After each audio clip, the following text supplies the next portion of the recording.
Hello, guys, and welcome to a brand new episode of Injury Time, your one stop shop for everything on Indian football.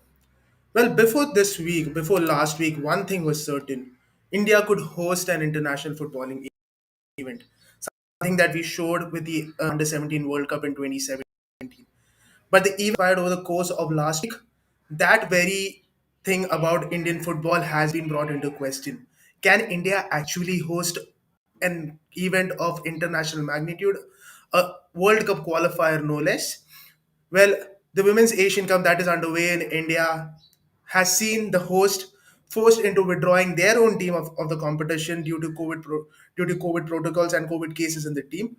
A lot has been discussed about it. A lot has been talked about it, but there are a few more things that needs answers, and there are a few more things that needs to be questioned, and that is exactly that we try to do on this episode of Injury Time. Helping me through the course of the show will be Abresh Meena, who joins us from Delhi. Hey, Abresh Meena. Hi Naveen, hi. Hi, I understand sleep is at premium for you with a lot of sporting action, but I'm pretty sure that you're all guns blazing for this episode. Absolutely. Very excited. Great, great. That's what we want from you. And also, Sandeep, who joins us from Bangalore. Sandeep, welcome back to Hello. Injury Time. Hello. And the last man on our panel is Orko Bhattacharya, who joins us from Delhi. Orko, welcome back to the show. You look a bit gloomy. I think it's because of lack of sleep, right? Yes, lack of sleep is obviously a factor here. Yep, lack of sleep and lack of seeing India play at the Asian Cup. Guys, the team is out of the competition. A lot has been spoken about it. Abresh Meena, let me come to you first with this very pertinent thing. This competition, the Women's Asian Cup, was seen as probably a new dawn for women's football in India, at least for this matter of 2 weeks where the team would have been in action. People would have gotten an opportunity to look to see the women play, and know who plays for your women's team, the national women's team. But now that's out of the picture. That's taken out of question. What next for the Indian women's team? I think they'll have to get over the devastation of the whole matter first. Because obviously, as players, it was a huge opportunity for them. The chance to play in the Asian Cup was huge, given that we have not been able to qualify for the Asian Cup even once since the qualification started. So, it was a huge opportunity for most of these all of these players, and it's just I think it's just a huge blow for them, yeah, preparing so long for this and then having to go through everything that they've gone through. I think it's just going to take some time for them to get over this. I think they'll just head back home and you know come like try and come out of this blow first. Right. Last weekend is when all of this happened. India was supposed to play Chinese Taipei in their second Group A encounter, Orco.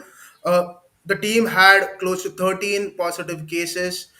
Yesterday, in a press conference, the head coach Thomas Dennery came out and said that we had informed the AFC well in advance, but the AFC waited till the very last moment, waited till 7:30 p.m., the kickoff time, to cancel the match, and that is something done by putting the ball, like blaming AFC, unfortunately, for all the fallout, the way the team has reacted. But by team, I mean Thomas Dennery right now has reacted. We are yet to hear from AIFF. All we know is Praful Patel has come out and said, let's not point fingers. But 2 days later, his employer goes out and points fingers at the AFC. It's interesting that he chose to blame BFC because I think a lot of people have pointed out that it's a host nation's responsibility to take care of their local bubbles as such. Yeah, and I don't really believe in this. He said she said stuff. Your Thomas Dennerby coming out is as good as, let's say, the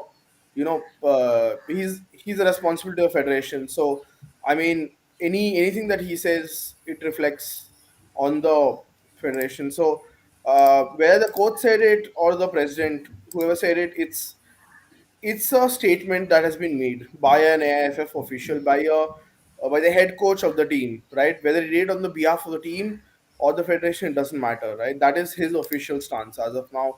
So AFC has to respond. We don't know whether they will respond, But we also know that in the past few years, some AFF officials have gone to AFC as well, right?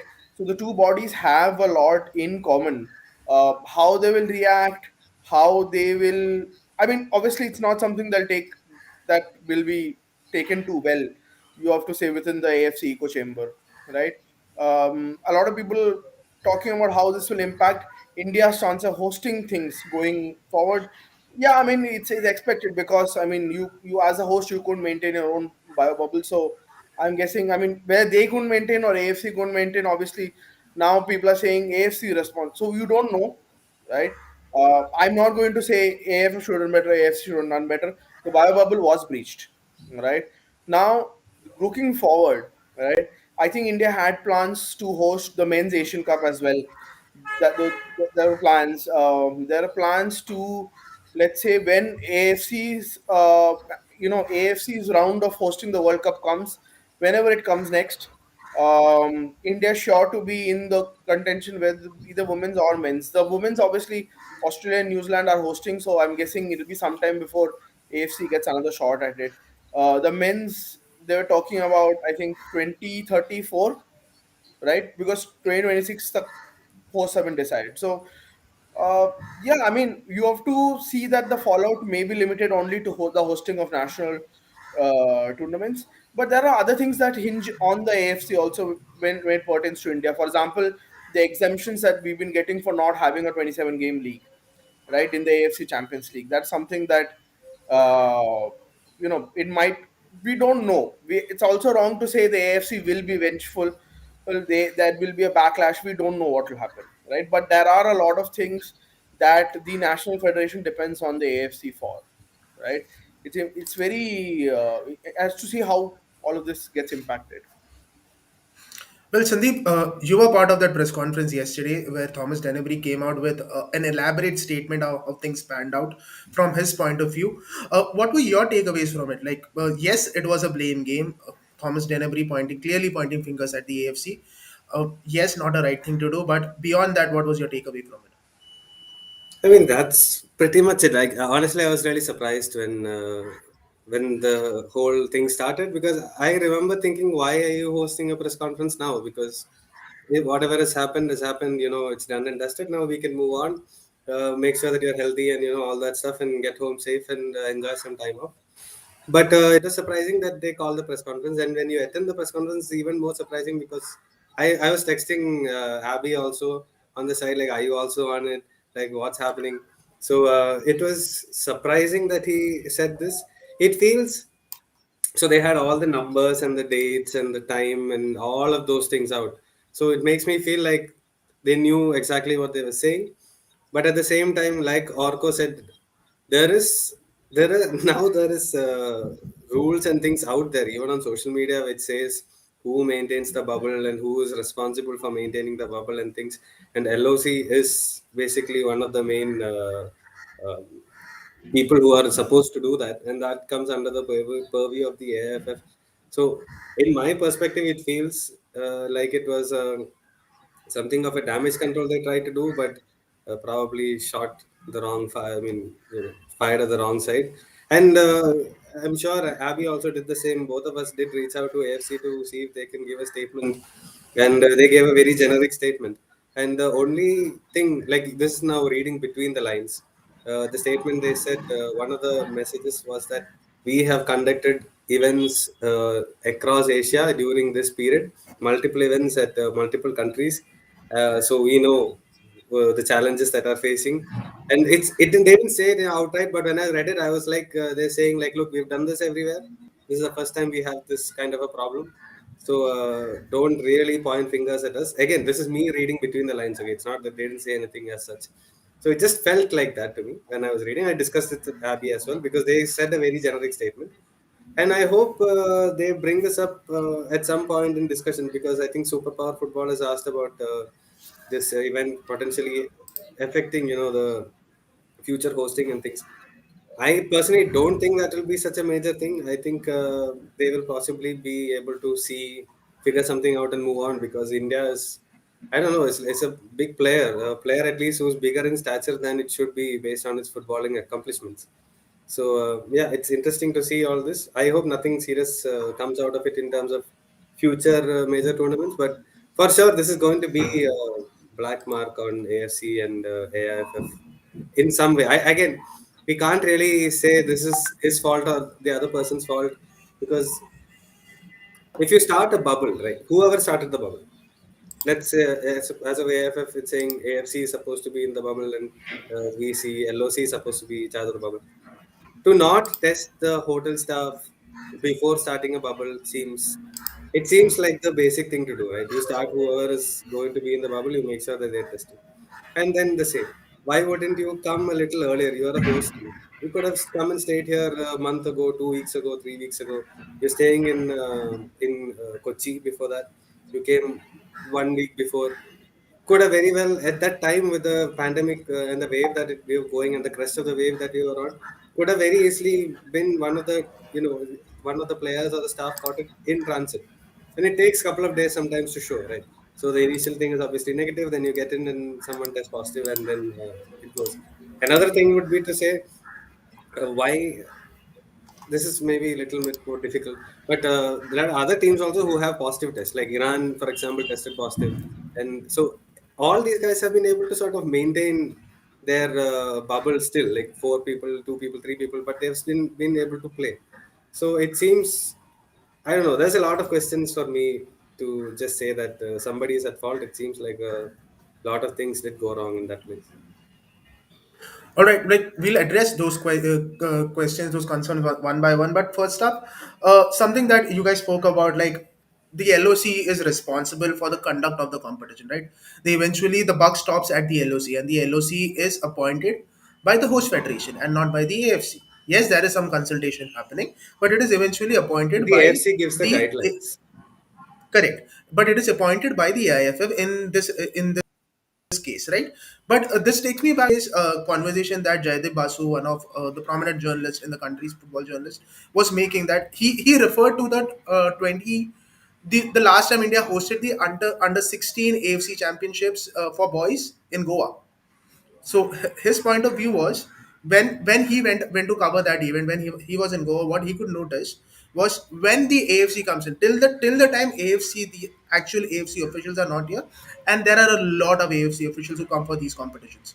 Until the time these guys are not here, it is the LOC who runs the show. It's the LOC that takes all the calls. But once the AFC officials are here, they just take over from them. The LOC guys are pushed to the sidelines, and it's everything that the AFC runs. So if such is the case, and I'm just assuming here, if such is the case, that's happened here as well, where once the AFC officials came in, they are the ones who are running the show, and the only thing the LOC guys are doing is making life easier for them by putting them in touch with guys who are responsible for running up the show in the country. How much, like, isn't the AFC also supposed to be blamed here, or does the buck still stop at LOC? Orko? Yeah. Um. So, I mean, vis-a-vis where the buck stops. I mean, it's very interesting to see where the trail of, let's say, this whole thing starting. Where does it start off from, right? Because I think Dennerby also mentioned something on the lines of that two AFC staff might have been positive, right? Positive. So, Right. I mean, yes, I mean, irrespective of whoever, let's say, the the responsibility on paper lies with, the host federation always has a responsibility, right? It's unwritten, and at the end of the day, it's your job to ensure that your team can participate, right? Even if, let's say, you're in a tournament being held in Iran or Saudi or Australia or wherever, right? You still have a modicum of responsibility towards your own team, irrespective, right? And it just feels like, I mean, multiple questions, right?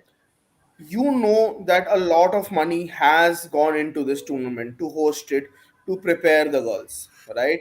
If you said the hotel staff are testing positive, my question is, why not have staff dedicated to the team for 2 weeks?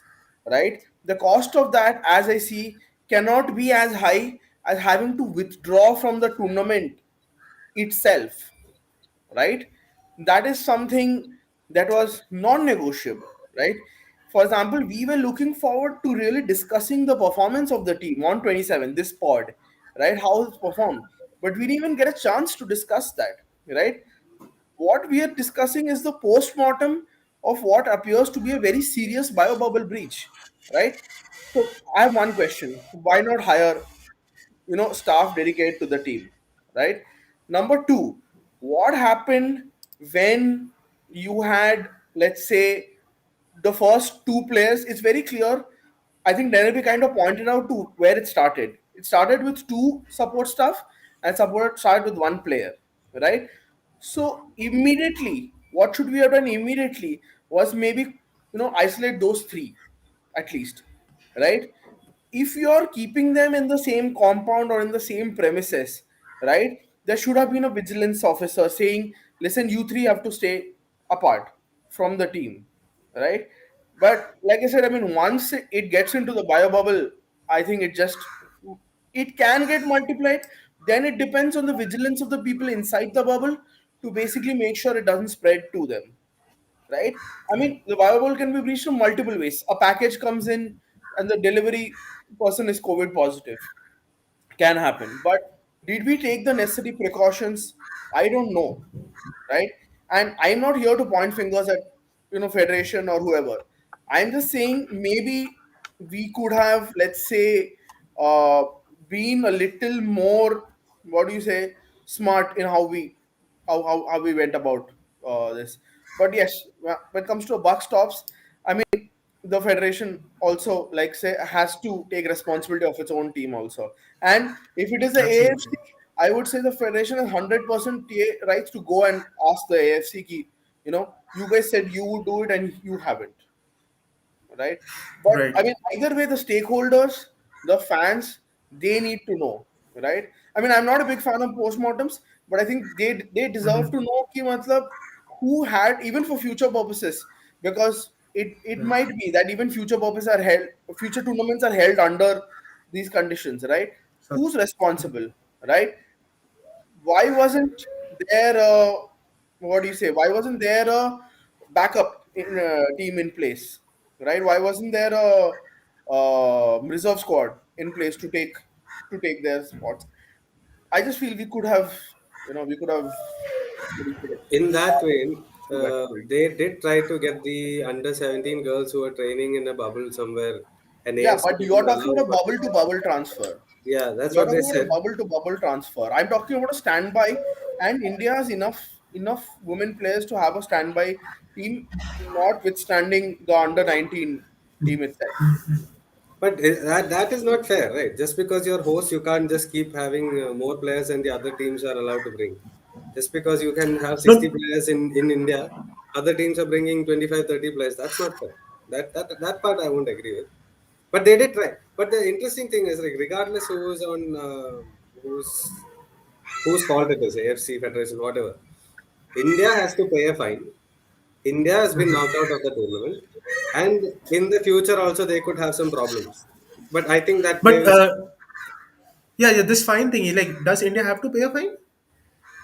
It's yet to be decided. The Yeah, committee, yeah, it will be decided in the yeah. committee meeting. I am not sure. Honestly, I don't know when we'll get to know the result of that committee meeting. That is something that we'll Correct. have to wait for. I'm not sure it's going to come anytime soon. I think it's going to take some time. Okay, Yeah, let's because forget the as per, fine, right? Let's forget the fine. Let's forget the but fact Sandeep, that India but will Sandeep, get what the do you, what do you chance. say? Yeah, what you say is right because as per regulations, two things are supposed to happen. If a withdrawal is to happen, you get Yeah, fined and you get barred from the following two editions of the competition. yeah. So If let's I'm getting assume it that right. both of those things we can negotiate and solve. Like, it's fine, we'll figure it out. Maybe it's AFC's fault, they'll admit, or maybe AFL apologize, or they'll apologize. Whatever, you can make up and kiss and make up that side. But these girls who have been training for 2 3 years now, or maybe not that Right. far, but still they knew this was coming and they Right. lived for this. They trained for this in BioBubble for 6 months, traveled the world playing in preparation for this. And there was this hope of a World Cup carrot also dangling. which I didn't understand, but it seemed too utopian to just get to quarterfinals and get there. But fine, whatever. If that Right. was an outside chance, also fine. They were dreaming of it. For these girls not get this chance, now the next one will be 3 4 years later. And there's no guarantee India will qualify. This is Right. possibly the one best chance they had to play at this level, and they missed it. And they were knocked out not by their own Correct. performances. Like, it's one thing to play, lose, and exit with dignity. It's another thing to be removed because there was an outbreak and things. So very sad for them. So we have to look at it from that side also, from a player side. Who knows if they'll ever get to a chance to play at this level again? There are a couple of Abs- youngsters who might play the under 17 World Cup, right? But that's it. The rest of them, who knows? Yeah, exactly. I mean, Absolutely. the But whole situation looks worse, feels worse for the players than anybody else. I mean, AFC, AIFF, LOC can all blame each other, but I mean, the people who have actually suffered are the players. I mean, pretty much. Like, And And they're the stuck, and they're taxpayers. stuck ab- in their own rooms. They can't even go and talk to each other. They can't exactly. Yeah. go to their family and just be sad and just cut away from everything. They're stuck in their own rooms. 19 plus 6, I think 25 people altogether are COVID Hmm. positive, stuck in that bubble, all in their own world, all in their own room, unable to even right. say, shake hands or hug or whatever. So it's It's just devastating. terrible. Yeah, Yeah. no, for sure. It Well, is, this which is brings us to why we a should be question that also mental one of health. our viewers. Absolutely. And this brings us to a question that one of our viewers has asked. Sam wants to know, asking something out of context here, should we move ahead with this bubble system forward from next year onwards? Because I don't think players are mentally prepared for another bubble. I think just to answer Sam's question, the last two bubbles of the ISL have been like about 6 months long, and I mean, a lot of people have come and told me, like a lot of my people lost their marbles during the bubble. A lot of teams have come and say there have been a lot of breakdowns in the bubble, but I'm guessing the situations, honestly, I'm not even sure what to think anymore, because even when there's a bubble, there have been breaches, right? So, does it make sense to have a home and away format? See, the thing is also with the home and away format, also that you stand a chance of infecting way more people, not just the football teams and players. You have a statistically higher probability of getting infected and infecting the other people, right? Now, this is done to essentially try and contain the outbreak among yourselves, right? Right. But what we've seen is that last year there weren't so many concerns. This year we've seen that I think out of 11, 9 teams have had cases in there, right? And No, because apparently all of them had. yeah, so ultimately at the end of the day, when you look at the service industry, right, how many people will you eventually keep inside the bubble? Eventually, if you have to get, like, let's say, Enerzal or K-tape, or let's say any supplies, right? It has to come through delivery person, right? They want to keep the bus drivers in the bubble, that's good, but eventually somewhere or the other there will be staff coming in from outside, right? So I think right now what needs to be really done is to test the efficacy of a bubble versus non-bubble. And honestly, we should not be commenting on this without any scientific uh, rationale, right? This is what we've understood as laymen, but obviously there are medical experts and bubble experts who have a better idea than us. But yes, just coming to the mental part of it, there have been a significant mental issues for people inside the bubble. People think it's in Goa, it's a party. It's not. It's a nightmare for a lot of the younger players also, because let's say they're stuck in a bubble, they're not even getting game time. They're stuck in a bubble just watching their team's matches from their hotels for 6 months, right? Because only 20 people can travel, right? Latest news that has come is that ISL has told people to limit the number of team members that are coming to watch the games at the stadium. So I mean, not it's not just players. I think even commentators, everybody is kind of fatigued by the bubble. But I mean, you have to take the word of experts to say that they have some idea in mind when they were doing the bubble. So we can only go by that rationale. Absolutely, guys. But we have a few more questions before we move on with the show. One thing goes back to the press conference that Thomas Dennebury had yesterday. Abrishman, I'll throw this to you. Mohit wants to know, is Thomas a scapegoat for the cover up of the whole fiasco here? Can be. See, it's very simple. If, like Orko mentioned in the beginning only, right, that if head coach of the team is coming out and giving a statement, it is basically coming from the AFF. Okay. They organized the press conference. They told the people that the press conference was going to be held. It's not like Deneby reached out to us on his own, right? I mean, the invites were sent by AIFF. So obviously, I mean, it is a statement coming out from the federation. So I don't think scapegoat is the right word also. I mean, we can all look at it as an AIFF statement and not just Deneby saying something. So yeah, I mean, scapegoat or not, yeah, probably if an action has to be taken by AFC, it will come against Deneby, yes. But they'll also know it's AIFF, so whatever dialogue they'll also hold with AIFF only. They are not going to go and hold Deneby's collar or anything. They're just going to either just fine him. So it's like Right. it's a given that it's a federation statement. So I don't think it's that much of a problem. Yeah. All right. And Mohit wanted to know one more thing: who's accountable for the COVID bubble at the Asian Cup? We can tell you that it is the host nation's responsibility to ensure that the bubble is maintained and all the expenses related to it needs to be borne by the host nation as per the regulations laid down by the AFC, Mohit.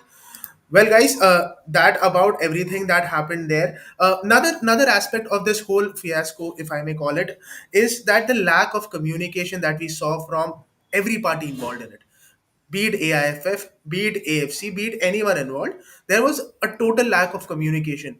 Until 7:30 p.m. on Sunday, we did not know if the match was supposed to go ahead or not. Yes, there were guys who came out and said, yes, match is not happening, blah, blah, blah. But they were Let those were journalists. Let me Yeah, ask go ahead. you, because you were at the stadium, right? You were Yep. waiting for the match to start. Obviously, we know now that they knew earlier in the morning that possibly this is going to happen, or by afternoon for sure, around 3 4 o'clock they knew. 5:30 for Yep. sure they knew. So you travel all the way from Kalyan Right. to which is another whole other district only, and to go to the stadium. You are at the stadium Which sitting is there, another district.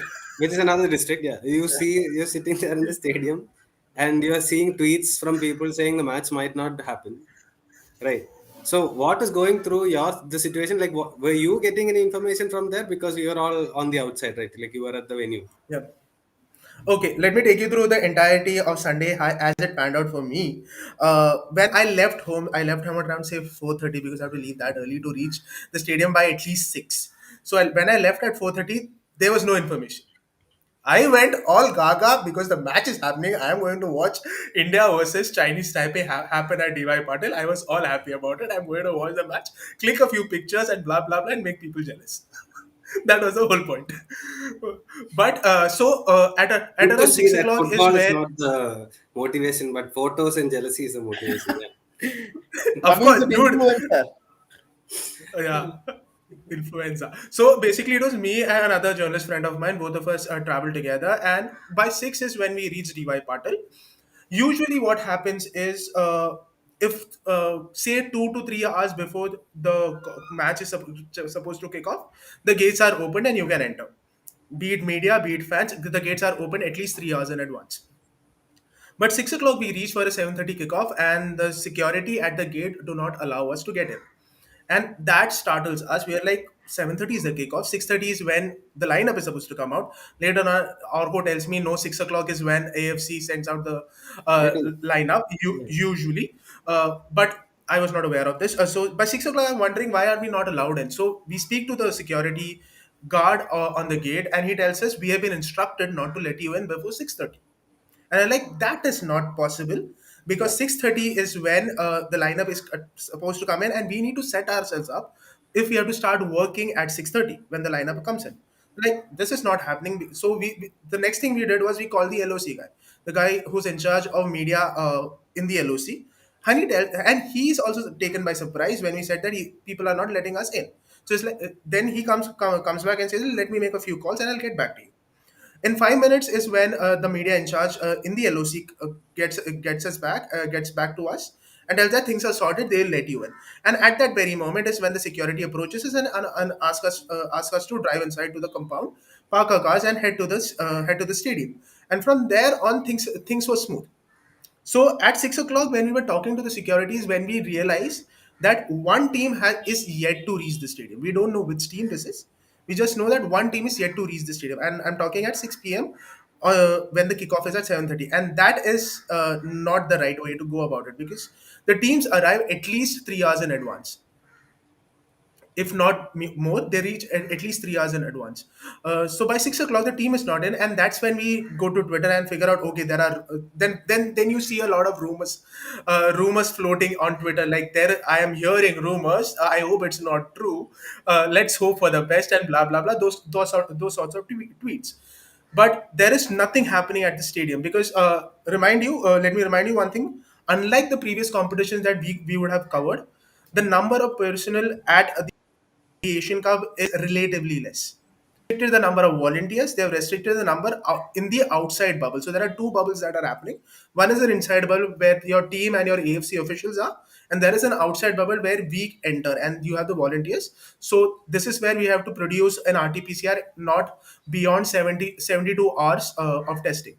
So this is the outside bubble, and in the outside bubble, the number of people are pretty less, unlike what we've seen in the previous competitions that we've covered.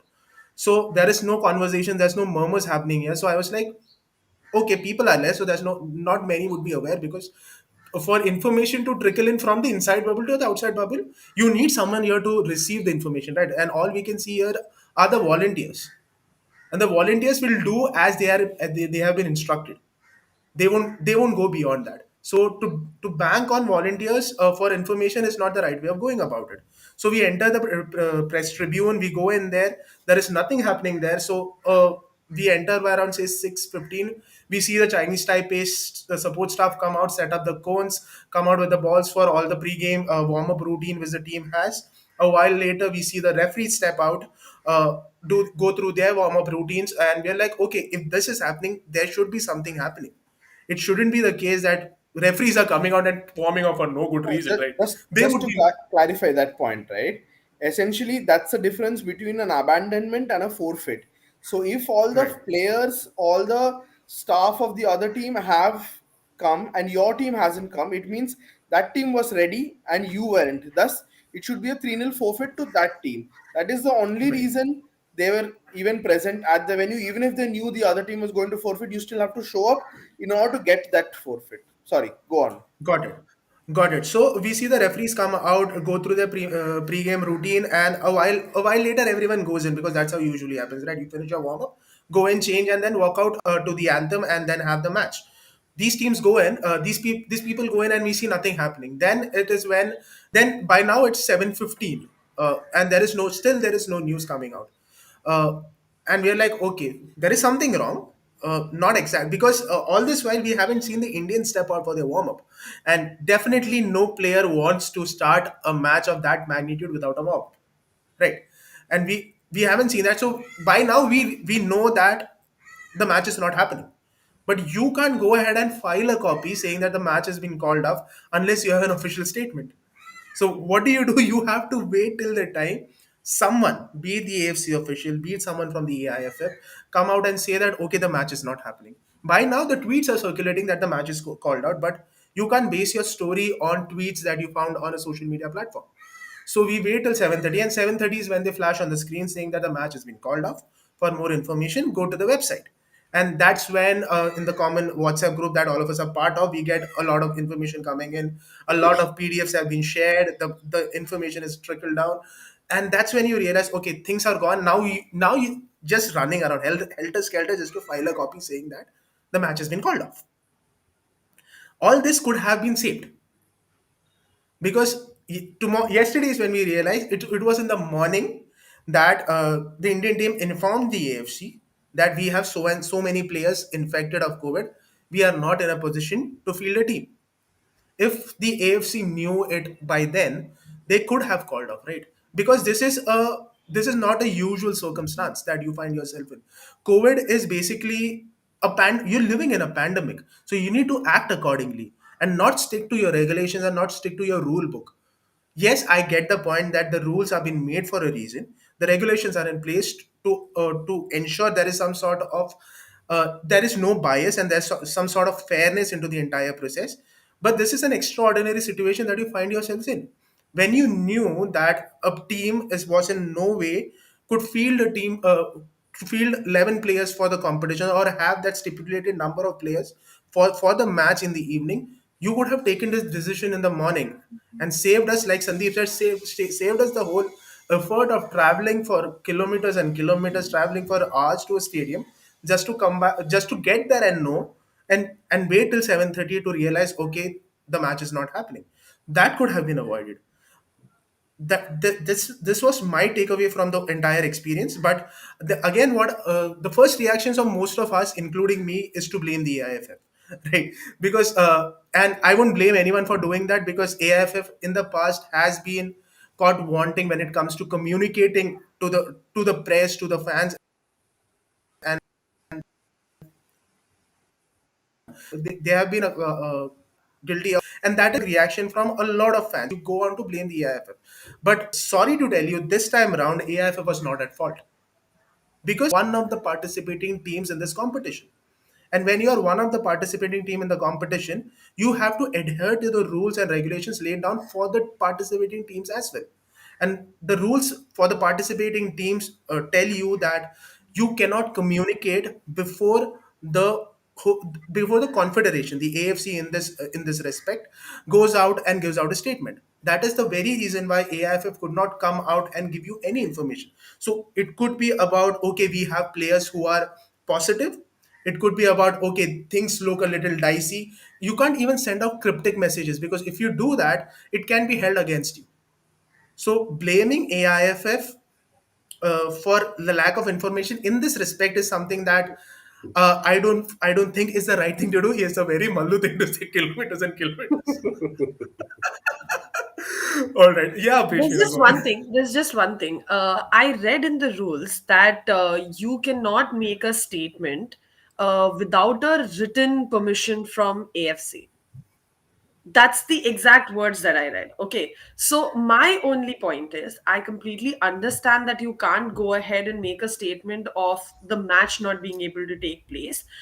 But I would only say that AIFF could have taken permission from AFC and probably come out with the fact that they have COVID cases in the team. That's my Yeah, only this could point. have happened. This could That's have my happened. only So point. this takes me back to what Thomas said yesterday, right? They had already informed the AFC. Now we don't know if it is a lack of relaying this information from the AFC side, that they held back and they said that, okay, fine, we'll wait till 7:30 to inform.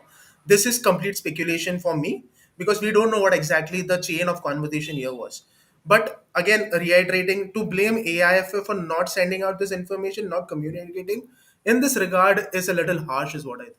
Yes, someone should have communicated, and that someone should have been AFC and not the AIFF. I've spoken a lot. That was Yeah, 8 minutes. I was watching. what? I was eight talked for like eight minutes and change. Yeah, is that All right. the longest Naveen has spoken on this show in a Uh, About stretch? his experience. yes. He used The to be longest I've so spoken anyway. uh, like worried that he couldn't get all the syllables out, that he would forget to breathe. He'll go Yeah. and then we Sudarshan and all be like, dude, stop, breathe. Yeah, this shit has happened in the past. Okay, He's asked there is legitimately concerned. okay. There's one question from Vivek Mohan. He wants to know who selects CLOC members and what's the process. To the best of my knowledge, AFC sends out what do you call vacancy requirements when such a thing is found. But I don't know the selection process. If someone can take you through, because I tried applying in the past, but was never called for an interview either. Okay, that's it. I mean, yeah, Yeah, ditto. nothing. I mean, same experience. I mean, I never applied, but Yes. yeah. Okay, Vivek, that's your answer. That you need to apply, but you don't know how to get an interview. We don't know how to get an interview call. All right, guys, that's about it. But that's not the only footballing action that's happened in India over the past 1 week. ISL is slowly but steadily getting back into groove after all the postponements due to COVID cases again. In Goa, how has it been? Like, I haven't watched any of those matches. So, Sandeep, if you can take us through. I hear BFC won a match yesterday. Sunil Hmm. Chetri scored a goal, set up an assist. There's something happening. A lot of conversations on that front. So what are you talking about, BFC? Yeah, we're talking about BFC. Okay. I have to say this to some extent.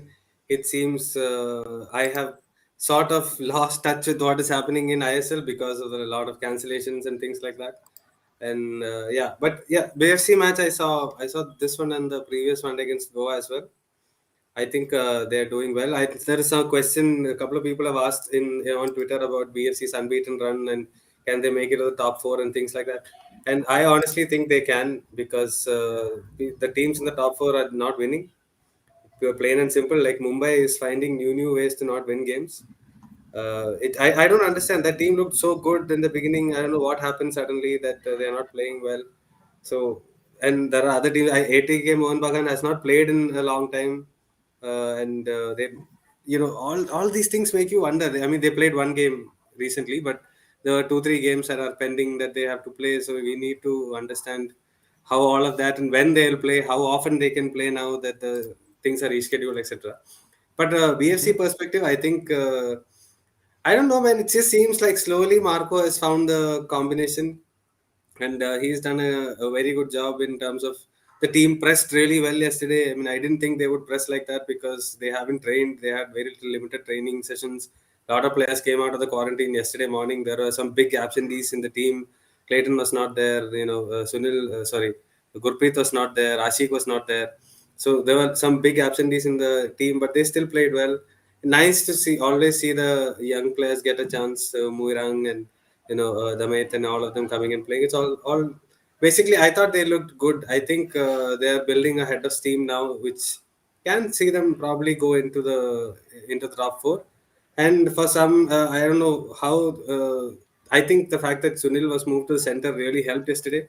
And to be honest, if that was me, I would not have passed that ball to Udanta. 100%, I would have tried to take that shot. There was no, and That's why especially it's if not I'm good. on the cusp of being the highest goal scorer, also, even if it is in my on the day when we are playing in the garden, and I think if that goal will make me the top scorer on that day, I would have taken that shot. I don't know why he passed it, but kudos to him because it's not something. To be fair, Udanta was in a better position, but you don't pass those balls, right? And yeah, he did that. Kudos to him. Good win. On to the next one, I guess. We'll see. What I don't understand is what's happened to Chennai and Mumbai, especially. I don't understand what has happened there. Have they been found out, or is there something else I don't know? Chennai, yes, All right. I think to an extent. Mumbai just going through the motions of having a very unstable defense, and nothing's working out at the moment. But Chennai, I feel they were always going to have this trouble of creating, especially when you start from that lower block, and that is But that they were is fine kind before. They were never a high-scoring team. They were a they, very good they, they defensive. went they went, but now they are also not keeping it Yeah, tight at the other end also. that's what I don't understand. What happened there? I mean, yes, Tapa and all were not there yesterday, so they lacked some creativity. But generally speaking, also before this COVID breach happened, also they were not completely.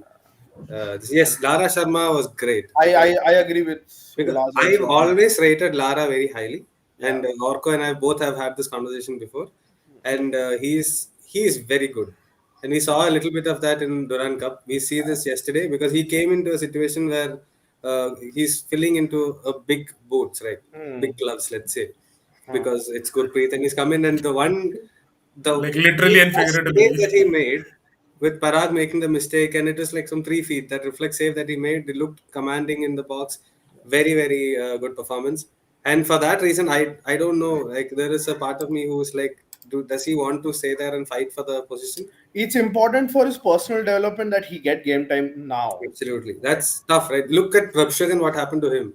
He's Yeah. gone to Kerala, got a chance, and he's closed the door on the Yeah. Albino. Yeah. So maybe he needs to do that, but who knows? All these things are subject. But at least he's making a This case much, for himself, right? yeah, made a case for himself. And look, Changte is not playing right, in Chennai because there is rumors of his future and things. Last year we saw a similar thing with Nawaz.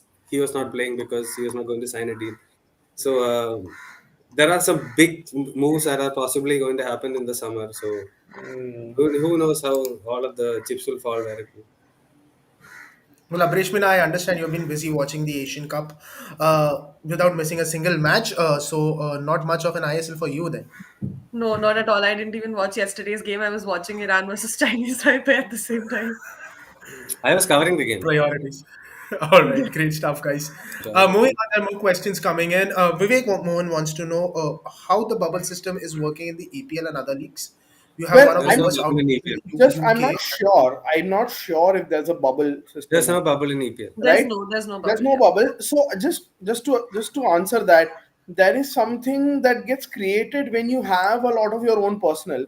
ISL staff vis-a-vis EPL staff. ISL staff have like 30 full-time staff, and EPL teams have, let's say, 300 to 400 full-time staff. They have their own chefs, bus drivers, uh, ground staff, everything pretty much is their own.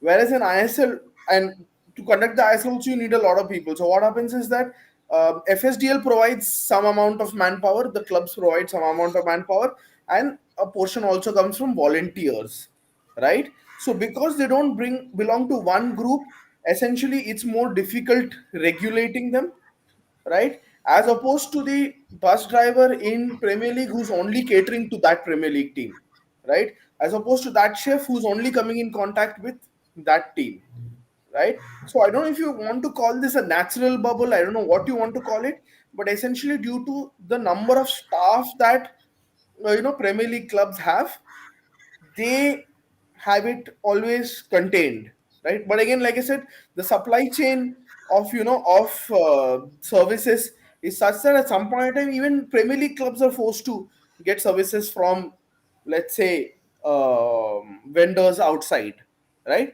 But for them it's minimal, as opposed to ISL clubs who really can't afford to keep all of that stuff on their books.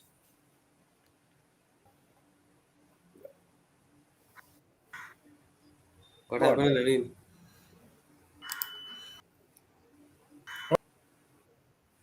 All right, that answers the question. There, that there's few more. Am I back? It's All ended. good? It's We don't ended know. already. It's officially it's ended.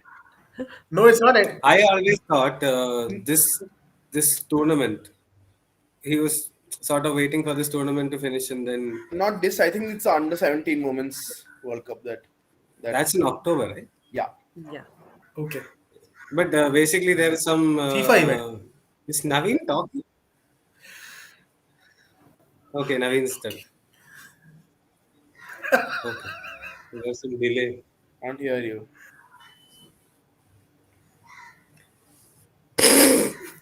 Naveen is hilarious. But yeah, anyway, his tenure has ended, and there was okay, like some ruling had come, and they asked, and based on some dicey points, they said, okay, this has not been done properly and things, and they've held on to that post. And look, this is nothing special to football, right? This has happened in there was two associations in volleyball, two associations in basketball. India lost its accreditation with the international federation for archery, I think, sometime. Archery. Archery is where Qureshi tried to organize the Yeah. cleanup. Even So boxing for some time. boxing, yes, Sometimes. BFI also had Sometimes. issues. Huh. Wrestling previously has had issues, so this is nothing new. Like there is federation where Well, people are trying to hold on to power. IOA was banned.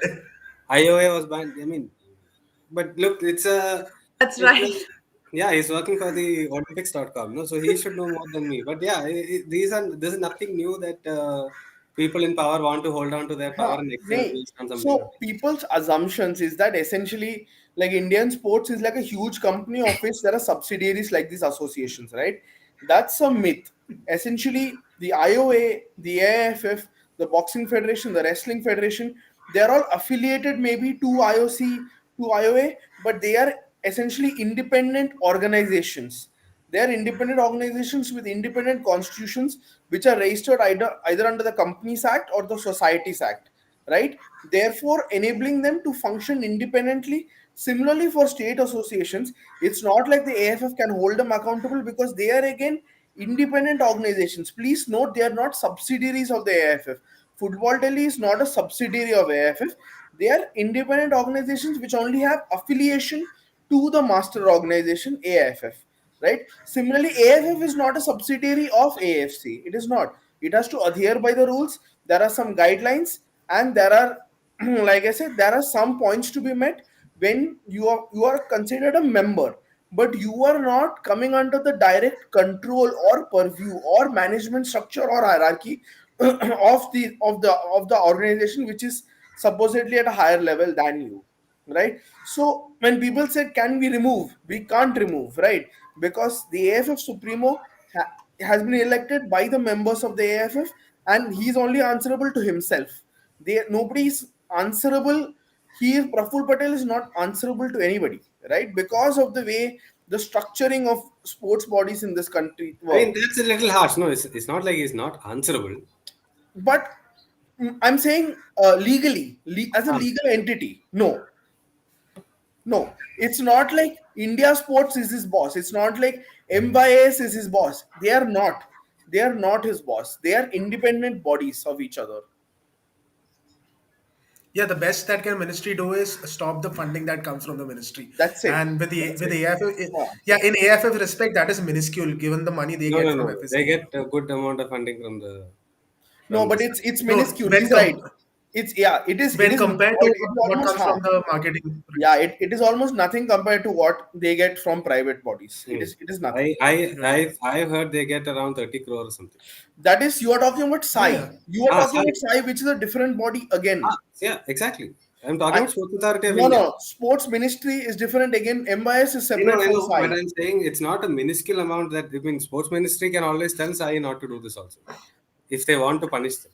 Hmm. But again, it's very dicey the way it's run. BCCI isn't, I don't think, is affiliated to anything, and probably that is why No, no, they are not. they are No, they're not. they They're are not. doing well because they are privately, not privately owned. They are on their own, and whatever money, whatever you say about BCCI, and I don't want to talk too much about cricket in the football podcast, but they give their associate member associations enough money, enough Yeah, facilities, yeah, every help they can get to improve the sport. Which is why we see absolutely. Northeast now becoming a force in cricket. Yeah. Kashmir has a good team. Kerala has a good team, which are always hubs of other sport. Is starting to do well in cricket. Also, because And they with get 10, every state association right now getting 10 crore from the BCCI also. So that's in true. Bangalore, But there is you worked here, Naveen, and you know the number of results that we get, right? For under 13, 15, 17, 19. The number of games that these kids are playing. Like every weekend you go to any, there'll be around 300, 400 games happening. Yeah. And they're just playing all year. We get, every day we get two, three results from the Yeah, KC yeah. association Yeah, alone. yeah. Yeah. No, So no, yeah, for they're sure, for doing sure. a great job in all of these things. yeah, for all the bad press that BCCI gets during pandemic, they are the ones who have taken care of their people really well. And I'm not talking just the players here. Everyone involved with the sport, be it the scorer, be it the ground staff, be it the umpires. These guys were all out of job, but the BCCI had some sort of a remuneration going their way as well. That also, there was a lot of fight and also. I'm not going to defend all those things, but yeah, some payment delay and all But that still, it happens everywhere. Yeah, the AFF yeah, gave money to the but there referees. was We yeah. know they paid something for the referees. Yeah, Like moving on with questions, Mohit with another one. Why has nobody filed a fast track appeal for the new AIF constitution in the Supreme Court, guys? yeah, no, Or I don't know. or go fast track appeal? You're No, in New Delhi. That's where the Supreme Court no is. idea. No idea. No idea. I really have no idea. I'm not sure it's so important for it to be on fast track in the Supreme Court, yeah. Rape cases are not fast Actually, tracked. You're asking for AIFF constitution to be fast tracked. I don't think it's that important. Naveen is blocked again. Yeah, Naveen. I mean, Gone again. Who? but it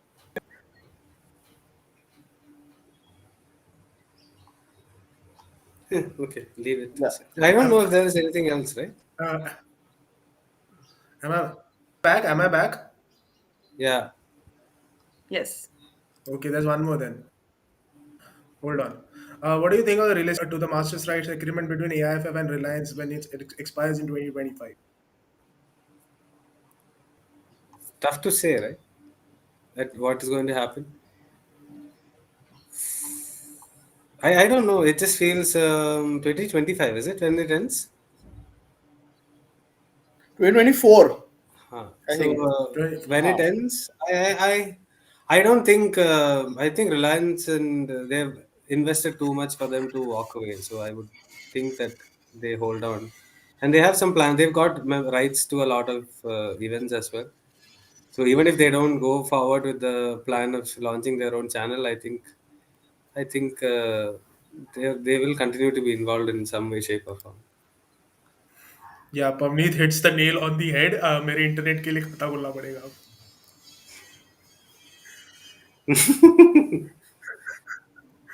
All right, Joshua had something to say. KWL, TWL, and the Karnataka Women's League deserves a mention. Absolutely. Postponement of the IWL too, guys. Abresh, we are coming to you with this one. Post Asian Cup is when we had initially heard of this, March, April, but we won't take the word for it because unless and until it happens, we don't know if it's going to happen. Yeah, absolutely. It's been, I mean, IWL hasn't happened for 2 years now. So they postponed it last year, saying that like Tenabe didn't want it to take place before the Asian Cup because he didn't want his players to disperse. So it was supposed to happen in February, March window. Now, obviously, COVID is the reason. After everything that's happened at the Asian Cup, they now have a very legit reason for postponing the IWL. So, and that means all the state leagues that were not completed and that stopped because of COVID restrictions will also take their own sweet time to restart because they'll be in dialogue with the AIFF, and depending on when the IWL is going to be held, they will restart their own competition. So, yeah, I mean, it's all up in limbo. Again, we don't know when we'll have women's football proper leagues taking place again. Yeah. But guys, just thinking out loud here. What next for the women's team here? Yes, few of them go into the World Cup squad, but apart from that, what's happening?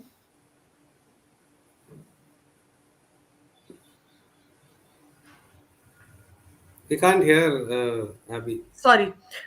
Asian Games is next. I think I'm not sure if there are any matches before that, but Asian Games is what I think the team would go for next. Great stuff, So great you stuff. got a new job offer, Abby. Yeah, Yeah, yeah, poaching happening, poaching is here, poaching, happening. Poaching is poaching happening. happening here. 420 Pandit ग्राम. जी का poaching हो रहा है यहाँ.